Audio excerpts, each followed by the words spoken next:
শীতের সবজি বাজারে আসতে শুরু করেছে, বাজারে দামও কমতে শুরু করেছে।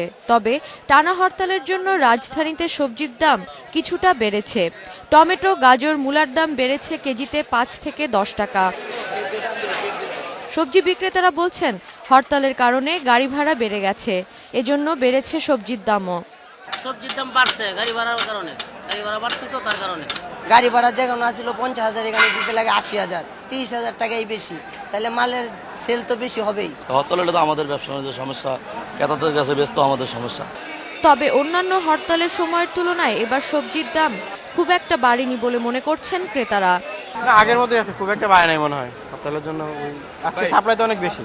এই যে বাঁধাকপি কিনলাম দুইটা 30 টাকা দিয়ে, অনেক সস্তা না।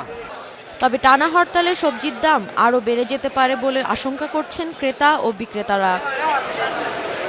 Sadia Afrin, independent news, Dhaka.